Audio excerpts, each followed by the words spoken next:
মদিনারি সবুজ মিনার, মদিনারি সবুজ মিনার, মনটা ছুঁয়েছে আমার পাগল মন, ওই মদিনার প্রেমে পড়েছে। আল্লাহুম্মা সাল্লি আলা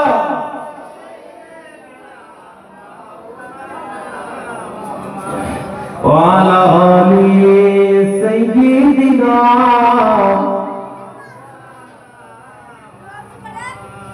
একটু জোরে বলেন তো আল্লাহু আকবার।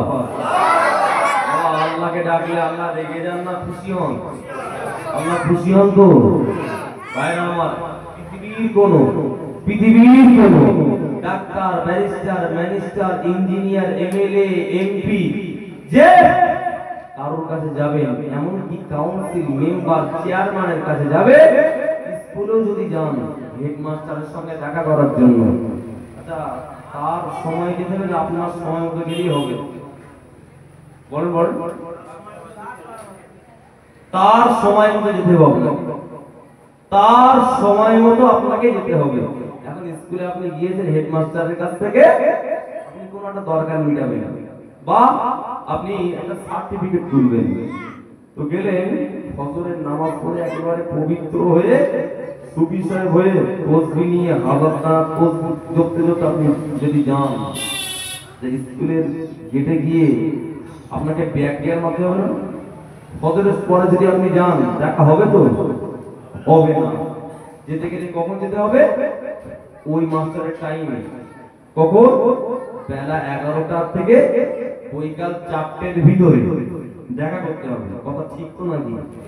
এরপরে শনিবারে হাফ ডে, রবিবার ফুল ছুটি। ভাইরা আমার, কিন্তু আল্লাহর রাজ দরবার, আল্লাহ শাহী দরবার, আল্লাহ ইলাহি দরবার, আল্লাহ পাক तमाम বিশ্ববাসীদের জন্য, तमाम বান্দার বান্দীদের জন্য আল্লাহ পাক অটোমেটিক্যালি আল্লাহ দরবার আল্লাহ ওপেন করে দিয়েছেন। জোরে বলুন, বান্দা তুই আমার ফজরের সময় ডাকবি, আমি আল্লাহ তোরটাকে সাড়া দেব। মাগরিবের সময় ডাকবি, সন্ধ্যাবেলা ডাকবি, না দুপুরে ডাকবি, না রাত 2টোর সময় ডাকবি, যখনই ডাকবি আমি আল্লাহ তোরটাকে সাড়া দেব। জোরে বলে। আপনারা সংখ্যায় কম বলে কি ভয় পাচ্ছেন নাকি? ঘাবড়াচ্ছেন নাকি? বাবা, পৃথিবী ইসলামের ভিতরে বৃহৎ যুদ্ধের নাম কি বলেন তিনি? ইসলামের ভিতরে সর্ববৃহৎ যুদ্ধের নাম বদরের যুদ্ধ না? আর বদরের যুদ্ধ আপনারা সবাই জানেন, কিন্তু ভয় পাচ্ছেন যে আসলে এই পরীক্ষার সময় শিক্ষকরা যদি একেবারে আপনার সহজ কোশ্চেন দেয় না, ছাত্ররা লিখতে পারে না। এত সহজ প্রশ্ন দিতে পারে হুজুর? হুজুর তো খুব পড়া, শিক্ষক তো খুব পড়া, এত সহজ প্রশ্ন কি করে দেবে? লিখতেই পারে না, ভুলভাল লেখে, অথচ উত্তর ওদের জানা। আপনারা সবাই তো জানেন, আপনারা মনে করছেন যে এত সহজ প্রশ্ন আগে পড়ে, উত্তর দেননি।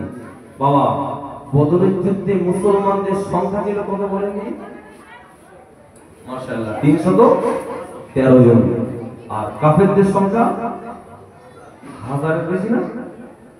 আচ্ছা, ওরা 1000-এর বেশি, অঙ্ক বলুন। মুসলিমরা 313 জন।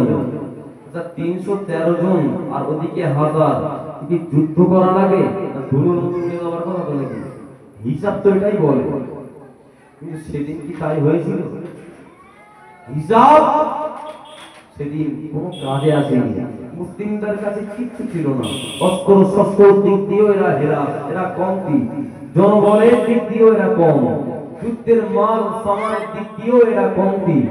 এরপরও এদের ভিতরে 313 জন হতে পারে, কিন্তু এদের ভিতরে কাজ করছিল বৃহৎ একটি শক্তি, সেটা ছিল ঈমানি শক্তি, সেটা ছিল ঈমানি চেতনা। একবার আল্লাহু আকবার তাকবীরের আওয়াজ দিয়েছে তো হাজারো কুফারে কোরাইশে পাগল তোলে, ওরা পরাজিত হলো। আর মুসলিমদের ঈমানের ওসিলায় আল্লাহ বিজয় টুপিটা পরিধান করিয়ে দিলেন। জোরে বলুন। আমরা কি ইমানি বল নিয়ে একটু তকবীর দিতে পারবো বা ইমানের সঙ্গে একটু হবে না নারাই তকবীর হয়েছে? তবে আপনারা এখন ফুল কিছুটা আমরা দেন না, ফুল বলি আমি জানি নারাই তকবীর। বাপ বেটাই মিলে সকলে মিলে দেন না নারাই তকবীর।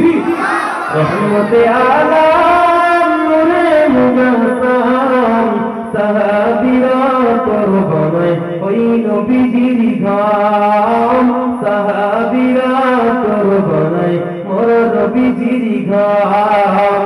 রহমতে আলাম নূরে মুজাসসাম সাহাবীরা কুরবানায় ওই নবীজির ঘাম, সাহাবীরা কুরবানায় নূর নবীজির ঘাম। বাবাজি উস্তুনে নামে ছিল একটি খেজুর গাছের নাম, যাকে ধরে খুতবা দিতেন রাসূলে আকরাম। গাছটি নবীর বিরহে কাঁদিতে রহে, গাছটি নবীর বিরহে কাঁদিতে রহে। অবাক হলো দেখে যত সাহাবায়ে কেরাম। রহমতে আলাম নূরে মুজাসসাম সাহাবীরা কুরবানায় ওই নবীজির ঘাম। বলেন সুবহানাল্লাহ, জোরে জোরে জান্নাতুল তাকবীর। ভাইরা আমার আলোচনা করছিলাম, চলেন ফিরে যাই, সময় তো অল্প, জি বেশি গজল বললে সময় পার হবে। আর আমি যে কথা আলোচনা করেছিলাম, আমি বলছিলাম ইসলাম বিদ্রোহী যারা, ওরা অনেক জায়গায় বলছে যে নবী মুহাম্মদ আসার পরে, আগমনের পরে, ইসলাম আসার পরে নারী জাতির সম্মান নাকি হেরাস করা হয়েছে, ওদের ইজ্জত নাকি বানসার করা হয়েছে। নাউজুবিল্লাহ, জোরে হবে না? ইসলাম আসার পরে নারীদের ইজ্জত বাড়াতে বাড়াতে বাড়াতে রাসূল আল্লাহ রাসূল 3 গুণ নারীদের ইজ্জত বাড়িয়ে দিলেন। জোরে বলেন না সুবহানাল্লাহ।